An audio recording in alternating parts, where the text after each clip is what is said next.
Hello everyone, and welcome back to another episode of Big Questions, Small Steps. My name is Amanda and I'm so glad that you could join me today.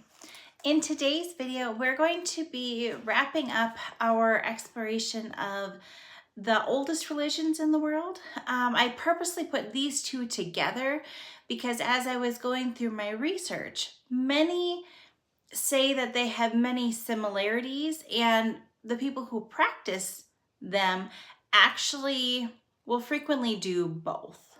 So I'm going to do them both together. We're going to talk about Confucianism and Taoism today. Both are from the ancient Chinese realm. Both are still practiced mostly in the Chinese Asian area of the world. So if you're interested in learning more about Confucianism and Taoism, let's hit that intro and let's begin.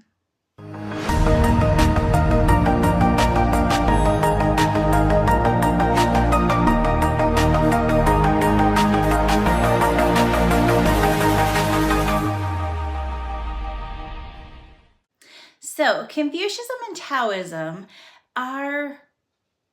they're well ingrained in the Chinese culture. They are. Their foundations are actually from Chinese culture and techniques and beliefs that were around for centuries.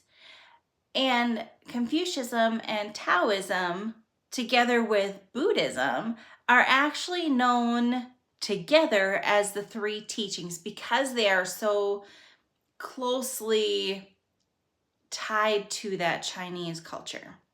So the three teachings, they have many similarities, different strands even, that lead to a better understanding of the world around them.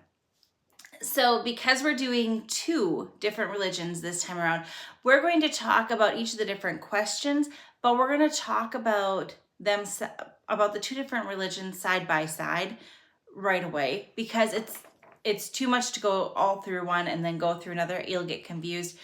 And that's not our goal. Our goal is to learn more so we can continue to grow. So we're going to do them all together. So we're going to start with the foundations. Confucianism was started by Confucius. He was a Chinese politician, teacher, and philosopher who lived about the timings I have is 551 to 479 BCE, before Common Era. Okay. On the flip side, Taoism was actually started, the person who organized it was Tao Tu Ching, and that was somewhere between the 6th and 4th century BCE, so close to the same time period, okay? I say kind of because Taoism is rumored to have been started by two different individuals. Okay, there's Lazaro, who is disputed because some people don't think that they really existed. Some people think Lazaro was actually Tao Tu Ching. Some people think it was somebody else and it's kind of like a made-up person. The other idea is that it was this person named the Yellow Emperor. Okay. And again, some people say that this person was a mythical sovereign. And this person invented a whole bunch of things, including Taoism. They apparently invented ball games. They invented the compass needle, wooden houses, the idea of boats, and as well as the lunar calendar. So that's a lot of accomplishments for one individual. And in researching, different people can be tied to the first person to have created different things. So it might have been that Yellow Emperor was the person who thought of it but didn't get credit for it, is one person's idea. And the theory is that this person, whether it was Lazaro,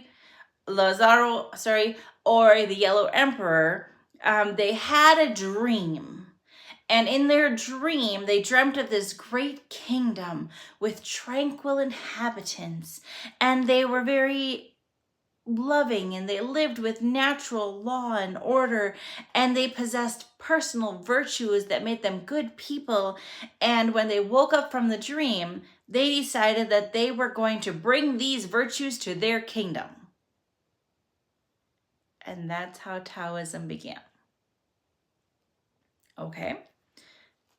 That's Taoism. Now, Confucius started Confucianism. And that, it really became through his teachings. He didn't have a great awakening. He had a lot of teachings and a lot of philosophical discussions with people that led to this new question or view. And it was a supernatural view of the world. Okay. It was influenced by Chinese folk traditions at that time. And it has strong emphasis on ancestor worship. It's very human-centered, and they strive to live very peaceful lives. So they're both very peaceful in general. They're both very peaceful. Confucianism, again, Confucius compiled his teachings into books, and these were widely distributed after his death. Now, similarly, Confucianism as well as Taoism is widely debated by some on whether they are religions or not. They will agree that they are philosophies, different ways of looking at life, and Confucianism, for example, is widely accepted as the ethical guide to living life in the here and now. Both of them talk about how you can live and be your best person, and they're not as much concerned about what's to come, what the end goal is, connecting with someone in particular. So Confucianism is very much focused on the humanistic form. Taoism, we're going to talk a little bit about what they're focused on as well. But both are focused on harmony and tranquility and living in nature and things like that. Now, Confucianism, I've heard more about than Taoism. I've just heard of Confucius and many quotes about Confucius. Confucianism between the two is the smaller.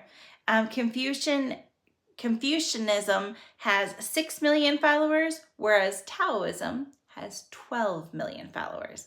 Now, again, that's because many people will not, if you ask them what their religion or their belief system is, they won't say Confucianism because many will go in tandem.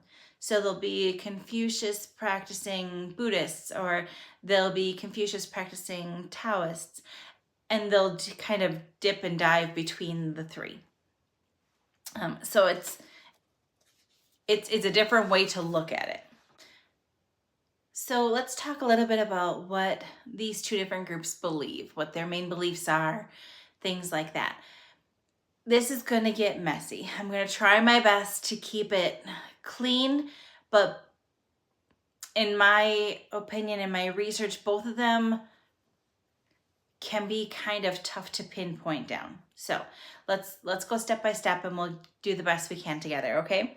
So in Confucianism, there's this entity known as Tian, and they are known also as the god of heaven, the northern culmin of the skies and spinning stars, the awe-inspiring force beyond human control. So you may think, okay, that person, that entity, that whatever is God. No. They don't worship this entity, this being, this whatever. They just acknowledge that there is something beyond them. Okay?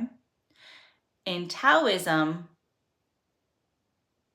they don't focus on or talk really about a God or a creator. In Taoism, it's very much about self-cultivation, being your best self, practicing meditation, practicing astrology, practicing all these different ways to enhance your virtues. Okay? Effortless action, being natural, simplistic, the 3 treasures or jewels: compassion, frugality, and humility. Being your best person. And in Taoism, you're focused on you. In Confucianism, you're focused on the relationships you have with people around you. And they do this by following what's called the golden rule. Now, you may think you know the golden rule, but it's likely the Western version of the golden rule. Okay? The golden rule, when I heard that, made me think of do unto others as you'd have done to you. Okay, great. The Confucius golden rule, which was given by Confucius, is similar yet different. Please listen. Do not do unto others what you would not want others to do unto you. So it flips it. It takes it away from what you want and focuses on others. Okay, slight change, very similar, but a slight change. They do this by focusing on 5 main attributes, okay? They focus on Ren, which is compassion, and it's also how they don't believe in necessarily a heaven. They don't talk about a heaven. We'll talk about that later. But they believe compassion is the greatest source and goal, having compassion for others.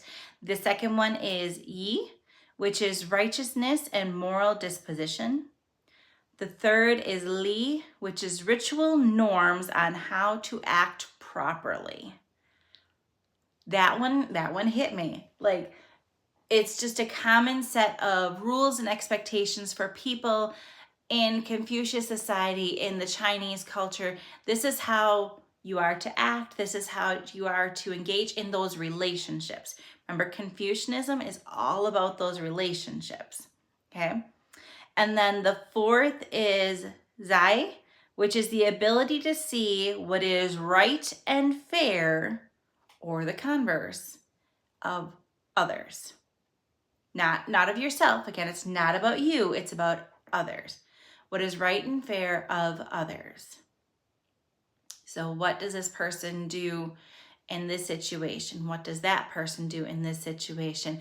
And being able to see the difference between the two. Okay? And then the fifth is Zen, and that's sincerity and faithfulness. So those are the 5 main principles, if you want to call them that. Their goal in Confucianism is to be a good moral character, because good moral characters can affect the world and the cosmic harmony. I think most people can agree with that. If you are a person of good character, your actions or your inactions can have an effect on the world. Now, I'm not bold enough to say that whether I chose to wear my seatbelt or not, for example, would affect the balance in the cosmos. But I do believe that every action has potential good and potential consequences. So I can get on board with that. Now, on the flip side, if we look at Taoism, they have a different way to look at it. So if you remember back to Buddhism, when we did that, they have 5 precepts or 5 main standings. They are the exact same in Taoism. Remember, Confucianism, Taoism, and Buddhism are very intertwined at times. Okay, so those 5 precepts, again, are avoid killing human and non-human animals, avoid theft, avoid sexual misconduct, avoid lying, and avoid intoxicants such as alcohol. Okay, now Taoism takes those 5 from the Buddhist precepts, and then they add an additional 5 known as injections.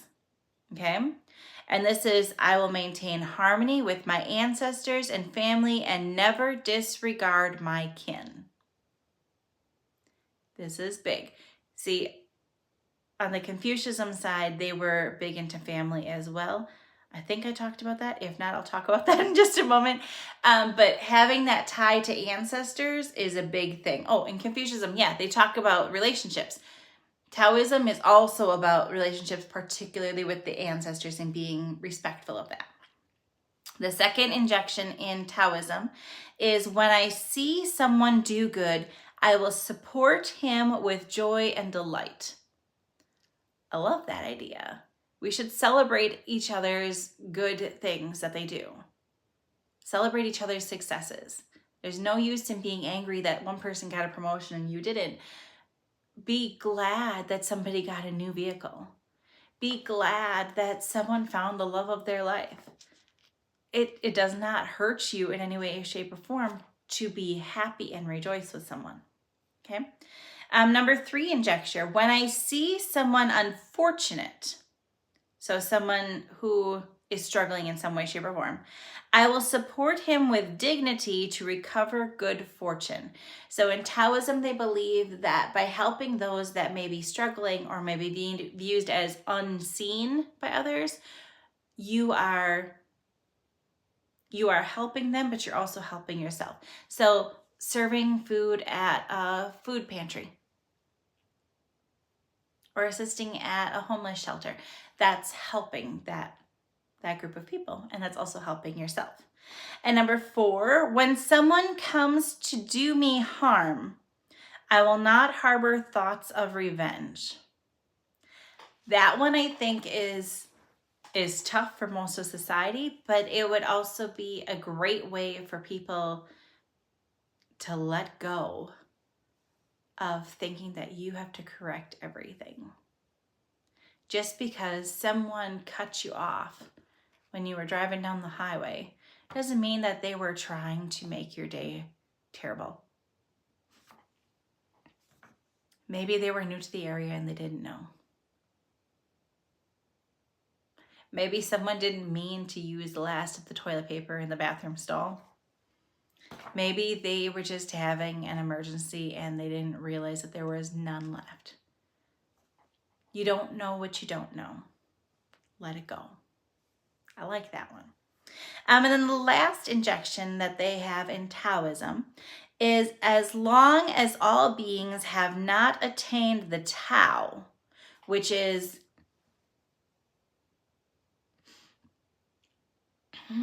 the Tao is like the pinnacle perfect existence. You are a perfect person. You've never made a mistake in your entire life, because even by saying, oh, I'm perfect, you're making a mistake because you're trying to make yourself bigger than you are. You're gloating. And that's not what that's about. So as long as all human beings have not attained the Tao, I will not expect to do so myself. So it's not trying to hold yourself to a higher standard than is achievable. And I like that. Okay. Okay, so now let's jump back to Confucianism for a second. We talked about what Taoism believes. We have the 5 precepts that are identical to the Buddhist. We have the 5 injections. And then on the Confucianism side, we talked about that you want to be a person of good moral character because you can affect the world and the cosmos. In Confucianism, devotion to your family is huge. Again, it's all about relationships with your parents, relationship with your spouse, relationship with your child, relationship with your friends, relationships are huge, huge. They will be submissive to all parental authorities and all elders. There is no questioning. There is nothing. There is just acceptance and submission to the elders because they know more and they have respect for that. Okay. They have special things that they do throughout their life, in their home, and even in death to further that. We're going to get into that in just a moment. But first, let's talk about some other things that they do in Confucianism that weren't quite as cool, in my opinion. So Confucianism is very much about family relationships, but also a lot about social classes. Okay? Their thought is that by staying in your social class, your societal class, you are creating more social harmony. You're not trying to advance yourself to move from a peasant up to a nobleman. No, you are where you are, and you're trying to be happy with where you are. Don't try to strive for better. Stay where you are. That one I struggled with, not gonna lie. The other thing I struggled with is that women, so there are 4 main classes. Regardless of what class you're in, women are always in a different and lower class than their male counterparts, because they are less of a contributing factor to society. That's how I feel about that. They do this in many different ways. So they're very big about submission, but they also do this in their actions. So have you ever heard of foot binding? Basically, it's where they will wrap a woman's foot in tight bandages to keep it small and petite and make it fit in smaller shoes, so it also debilitates her from moving as freely. Again, it's a way of submission, holding themselves back to let the male counterparts lead. Women in Confucianism have to obey all men. All men. Even their own sons, they have to obey. So if I was practicing Confucianism and my son said, I want to go to McDonald's, and I say, not tonight, honey, I have this that we're going to have at home. And he says, I want to go to McDonald's. We go to McDonald's. And I think that could be difficult, because as a parent, you're trying to raise your child to do better, to be better, and to have that as a societal norm that, well, my male child can always question, he's going to get what he wants. My female child cannot. I think that could lead to problems. But perhaps the expectation is that the father figure steps in and the father figure corrects the son and holds them to that different level of accountability. That would be a great thought. In my research, it doesn't say that that's what happened, but I also believe that each family probably operates on their own structure. So the classes that I said in Confucianism, there are 4 of them. So on the top, there is the noble and the scholar elites. On the second level is the landowners and the farmers. On the third level is the craftsmen. And on the 4th level is the merchants. And the 4th level is specifically the merchants because Confucius himself had not a distaste, but he was definitely cautious against luxuries. Why buy something instead of make it? He was a very big proponent of have what you have, use what you have to the fullest ability. And it doesn't matter if it's the prettiest or the best.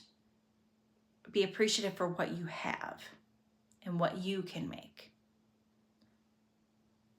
Which makes sense.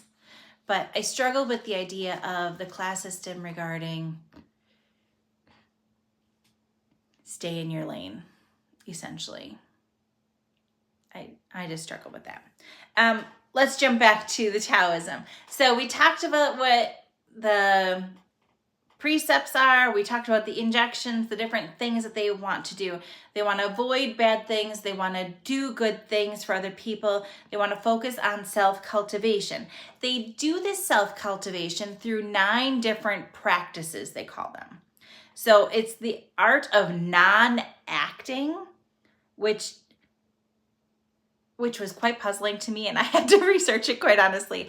Basically, non-acting, what they're talking about is a state of spirituality where you realize that your spirit is a state of being. Non-acting, okay? Then they focus on softness and weakness, also known as flexibility, and how there can be power in that flexibility, that there can be power in being soft and being open to other people's ideas and suggestions. Number 3 is guarding the feminine. Again, similar to Confucianism, they believe that the feminine people in their lives need protecting. They can't be expected to have the same level as their male counterparts. I'm such a weird duck sometimes. I like to be protected, but at the same time, I don't like to be told I can't do this because I'm a woman. And it's different because I love being protected. I love being protected out of love. But being told that I can or can't do something purely because I'm female bothers me. Because it doesn't feel like it's out of love. It feels like it's out of control then. And that's different for me. The next one is being nameless. One of the goals is Taoism is, again, it's about self-cultivation, making yourself better. You're not supposed to be going and projecting your ego and making a big name for yourself and getting all these accolades. That's not what it's about. You should be nameless. People should be grateful when you're around, but they are not shouting your praises to make you feel better. Okay. The next one is clarity and stillness. And then we have being adapt, and then being desireless. That's a tough one. Being desireless is one of the practices, not wanting or wishing for something. Being content in whatever you have. Knowing how to stop and be content, and then yielding and withdrawing. So it's a lot about stopping yourself, focusing on yourself. That's one of the big differences between Taoism and Confucianism. Confucianism very much focused on your actions in relationship to others. Taoism is very much focused on you. Okay? Now, there are different religious texts for these two different philosophies or religions, however you want to explore them. In the Taoism, there are two. There is Tao Ti Cheng, and this was also known as the Classic of the Way of Power, which seems like a really weird translation to me, but that's how it's translated. Classic of the Way of Power. And this was organized by Master Lao, who was a Tao sage, so a studier of Taoism, okay? And then the other book is Cheng Zhu, who is organized by Master Chong, okay? Both of those are basically different reflections on ways to bring yourself closer to those 9 principles, okay? Now on Confucianism, there are a lot of writings and quotes about Confucius, and there are a lot of different texts that people use to kind of help them strengthen their relationships to others. There are 5 main books that they refer to as the 5 classics. There is the Book of Changes, also known as the Classic of Change, the Book of Songs, or the Classic of Poetry, the Book of History, or the Book of Documents, the Book of Rites, and this is an odd one because it doesn't fit the rest of the pattern, Spring and Autumn Annuals. Okay? Now, the Spring and Autumn Annuals is basically a perspective of the people who are living in that city culture collective, whatever you want to call it, to make memory for self-identification of this is what happened during this time period.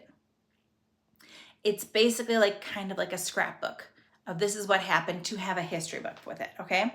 The Book of Rites, it's the social forms, it's the ceremonial rites, and it was comprised during the Zhou dynasty, okay? It talks about the social responsibility that you have for one another, and it really talks in depth about the class system, okay? Backing up farther, the Book of History and the Book of Documents, this was a compilation of the speeches of the major figures and political events throughout the records. So it's a historical portion of sorts, but it's really a compilation of all the big speeches, okay?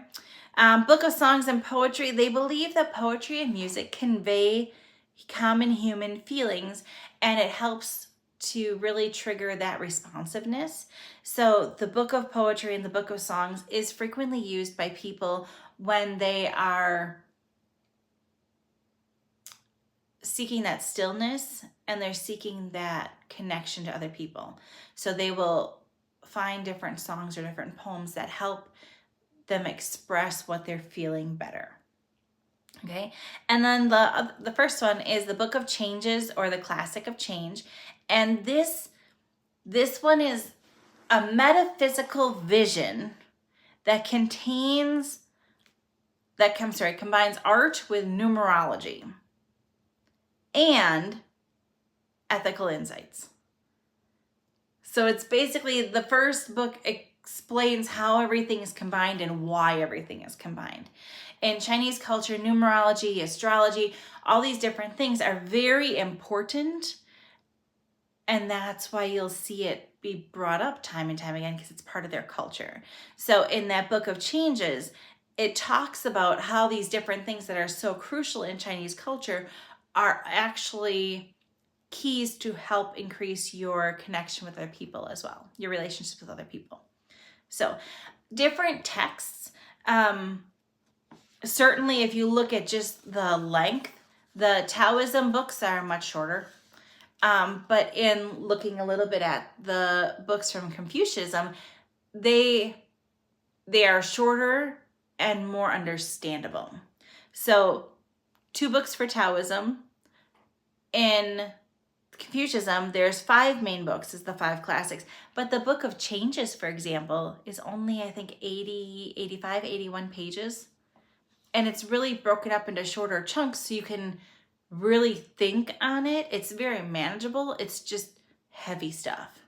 It's a lot of thinking, trying to figure out how the metaphysical world and numerology and ethical insight all intertwine. It's just different ways to look at things. Now, interestingly enough, both Confucianism and Taoism, when you talk about, well, what are they expecting in the afterlife, both have a similar strand. In Confucianism, they just say after you die, you experience something that's beyond human comprehension. So they don't try. It's rather counterproductive or socially inappropriate to talk about death in the Chinese culture, so they don't really talk about it a whole bunch. In Confucianism, it's just supported with, if you talk about death, it's going to lead to social disruption of harmony. And they're all about harmony, so they don't talk about it. It's negative stuff. You don't need to worry about it. It's something you can't even describe, so don't try. Okay? In Taoism, they believe that your soul is immortal. So your soul will live on, but you don't know how it's going to live on. Some aspects, they believe in reincarnation. So you may come back as another person. You may experience your soul in different ways, shapes, and forms. They don't know, but they believe your soul lives on after death. Okay? So since we're talking about death, let's jump right into their death customs, because this was super intriguing to me.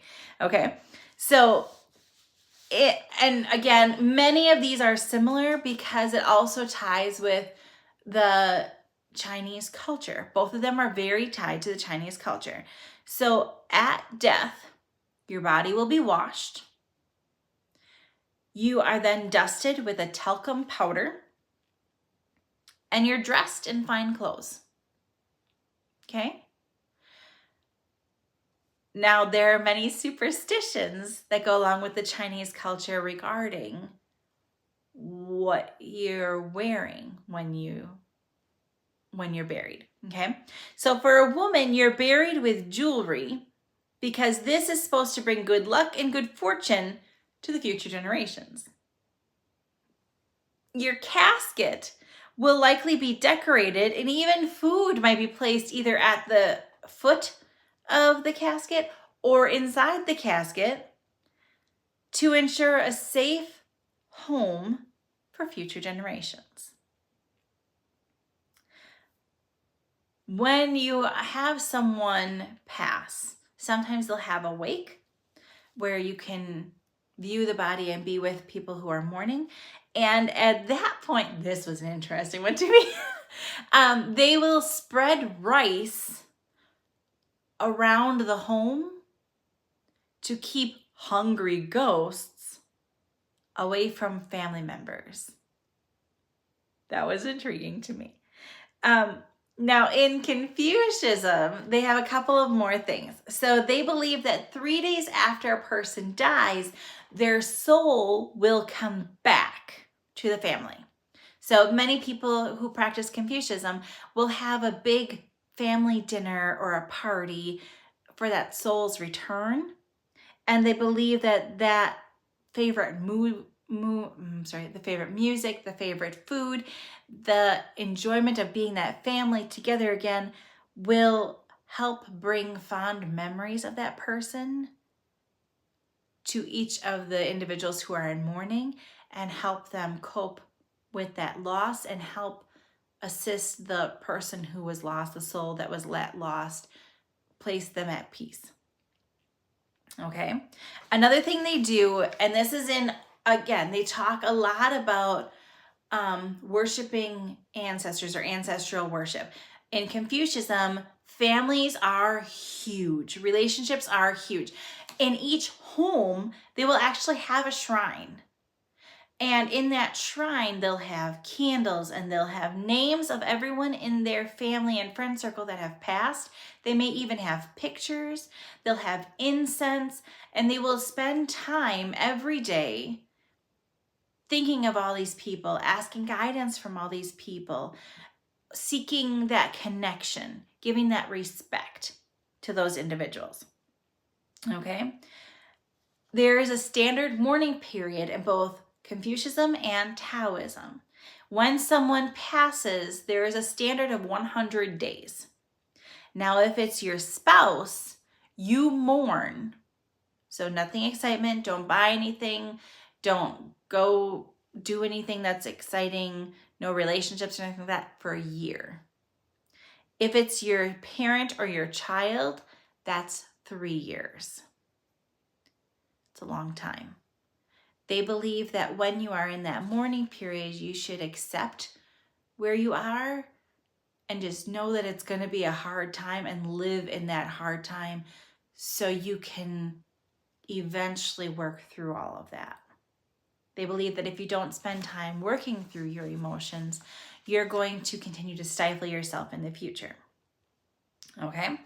So, we talked a little bit about the ancestral worship in the Confucianism.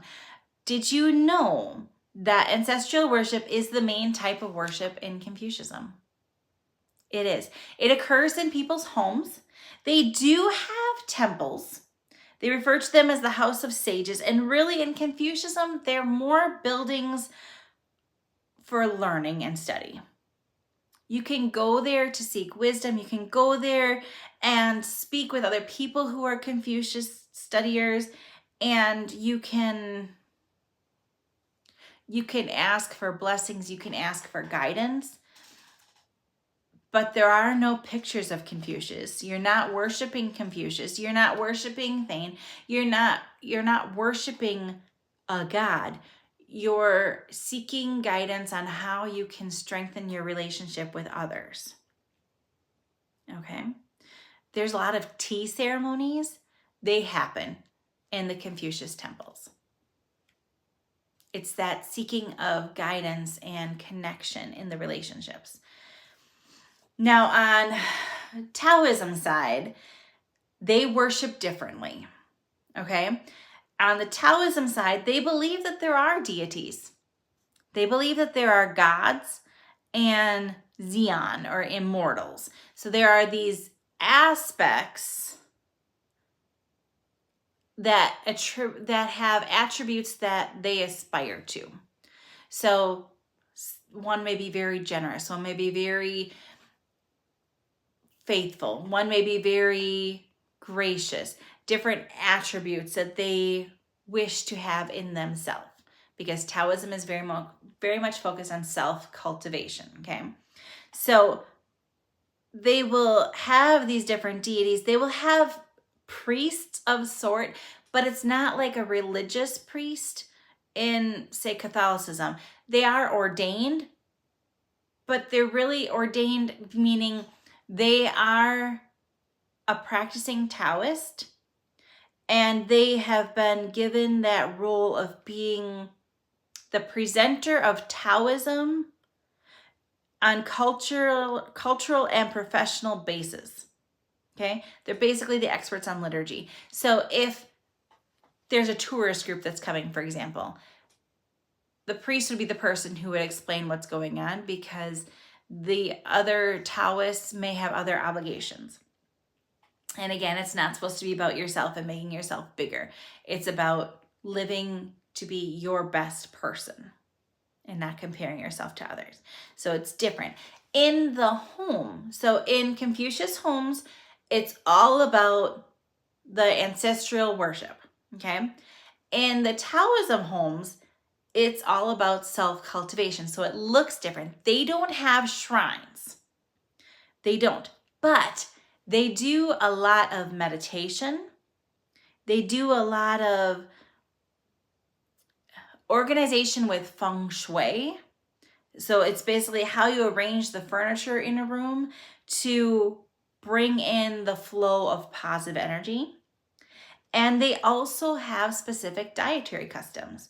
For example, they are very much focused on balance, whole foods, natural foods. A lot of them are vegans or vegetarians at the least, and that's with Confucianism as well. They are very frequently vegetarians.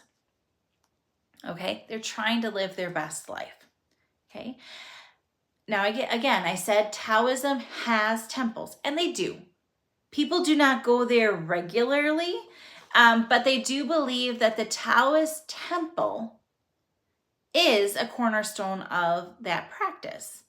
Okay, so they see the temple as actually a microcosm of the universe. So they believe that in the temple, it's a smaller version of what's actually going on in the universe. It is very much about harmony. It's focused on Tao, the way, the path, the principle, the nature of all the order of the universe. It's focused on this perfection, being the perfect person. That's what they're focused on. You're not praying to a person. How can you do better? Okay? It's about, if you go to temple, purification is huge. You cannot have sexual relations within one day of going to temple. You have to fast to go to the temple. You have to bathe before going to the temple in something called the 5 fragrances, which I'm not sure if that's like a bubble bath or if it's like there are 5 different fragrances that you need to have to cleanse the different things from your body and your aura.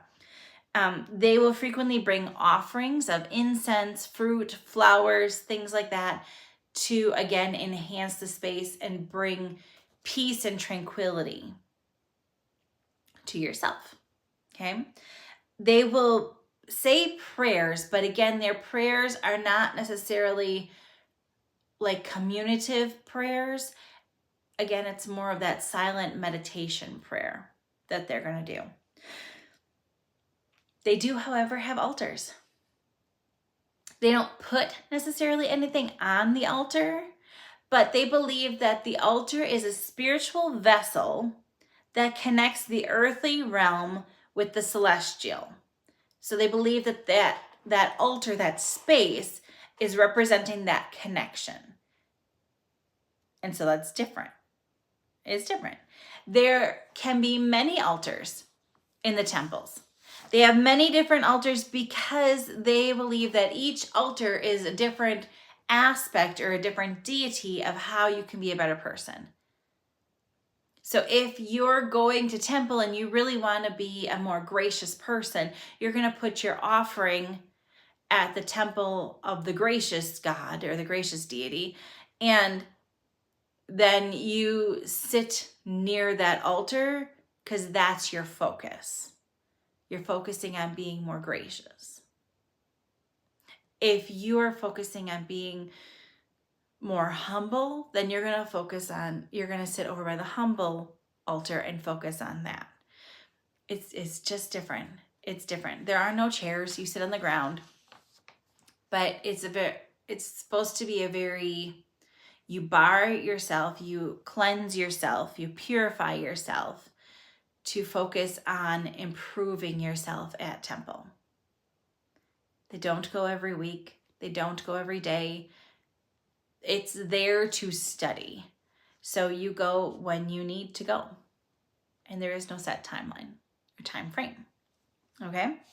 Now, speaking of different time frames and timelines, there are no special dates that Taoisms go to worship at the temple, or the House of Sages, as they also call it. But they do have different holidays.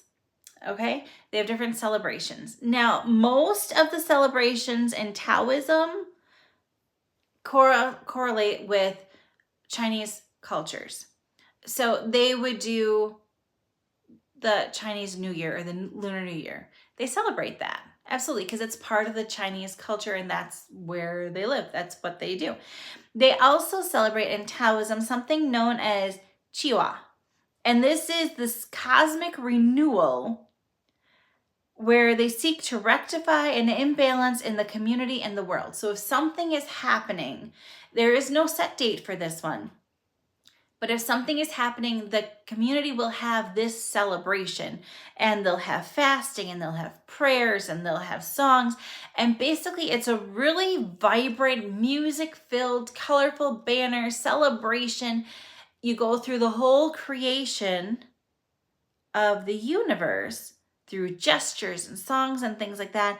And then you offer food and effigies and different things to show your appreciation in hopes that being appreciative will kind of right the wrongs that have been going on to kind of get you back on track. That's their biggest holiday in Taoism. Again, they celebrate all the ones in the Chinese culture as well. In Confucianism, they too celebrate all the cultural holidays in the Chinese culture as well. They celebrate Chinese New Year, things like that. But they also have two different days that are very important to them. One I found incredibly intriguing. It's known as Tomb Sweeping Day. And it's in early April. Because Confucianism is so focused on relationships and ancestral worship, every year they will go and tend to the graves or tombs of their loved one. They will clean the weeds away. They will bring flowers. They will clean any markers. They will offer their favorite food and wine to the departed one. And they do so out of respect for the loved one that passed. They do that every year. They also have them at the shrines. And I think that's pretty awesome to show their respect like that.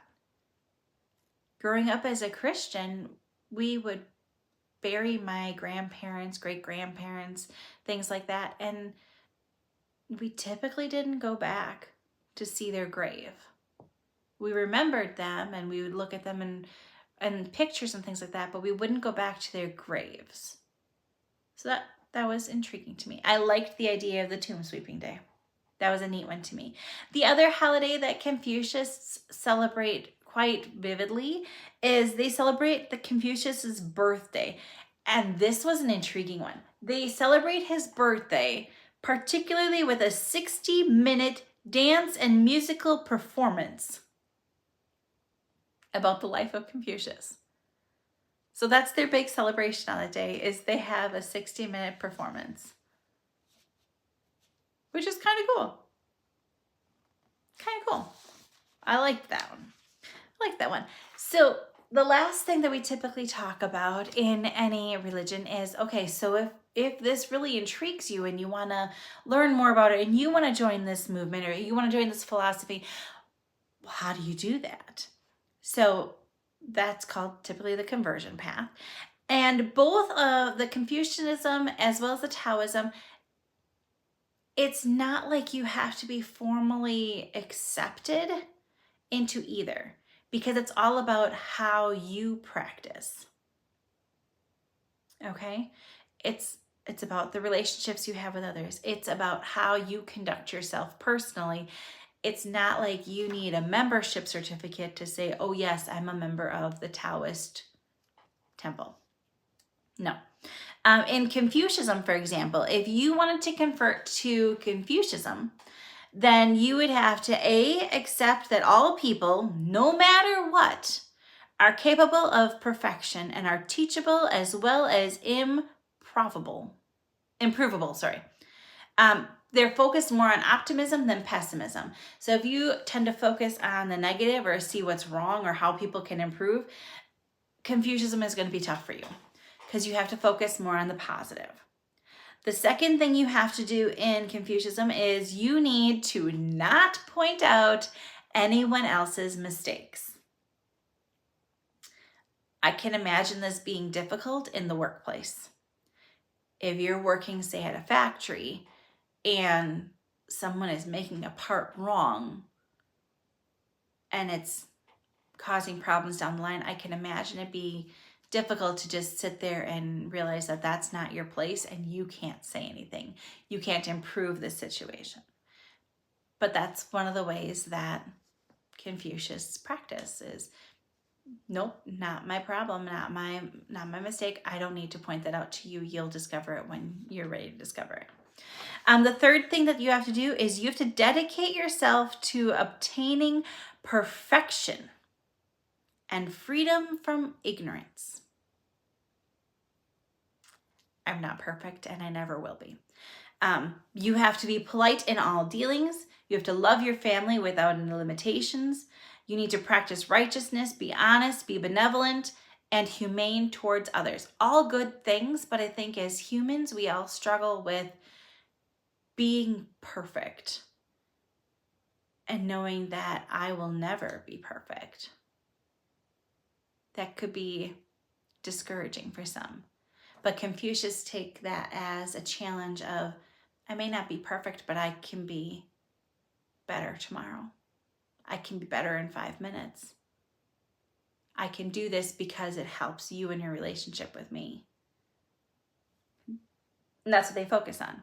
Another thing they have to do in Confucianism, and this is a tough one for me, is they have to be loyal to the state.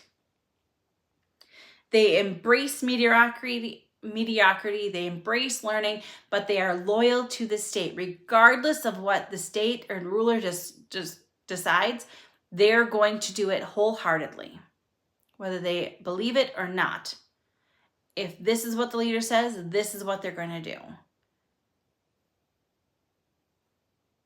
That would be a tough one for me. Another thing they have to do is ancestor worship.